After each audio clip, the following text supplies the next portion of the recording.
একেবারেই পথ চেয়ে থাকা আর অপেক্ষার প্রহর গোনা, এভাবেই পরিবার ছাড়া দিন যাপন।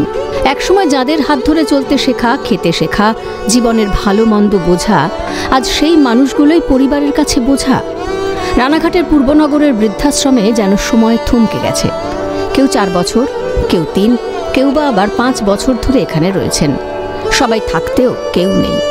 একদিকে যখন এসআইআর আতঙ্ক, ঠিক তখনই এরা আশায় বুক বাঁধছেন। কিন্তু কেন? নাগরিকত্ব বা ভোটার তালিকায় নিজের নাম টিকিয়ে রাখতে দরকার 2002 সালের ভোটার তালিকায় বাবা মায়ের নাম। সেই প্রয়োজনে হয়তো আবারও সন্তানেরা ফিরবে বাবা মায়ের কাছে। হয়তো বহু বছর পর একবারের জন্য হলেও চোখের সামনে দেখা দেবে সেই ছেলের মুখ। এই আশাতেই বুক বাঁধছেন বৃদ্ধাশ্রমের আবাসিকরা। এসআইআর লাগু হওয়ার পর সন্তানদের প্রয়োজন তার বাবা মায়ের ভোটার তালিকার, 2002 সালের যে ভোটার তালিকা, সেই ভোটার তালিকার। আর সেই আশায় বুক বেঁধেছেন এই বৃদ্ধাশ্রমে থাকা আবাসিকরা। তারা চাইছেন তাদের সন্তানরা যেন তাদের সঙ্গে দেখা করে। আসেই না, হ্যাঁ সে তো প্রয়োজন, কিন্তু ছেলের সঙ্গে কথা বলতে হবে। যদি যোগাযোগ করে তাহলে আপনি যাবেন? হ্যাঁ, তারা এর আগেও রেখে গেছে, অনেক দিন হয়েছে, তারা খোঁজ খবর নেয় না।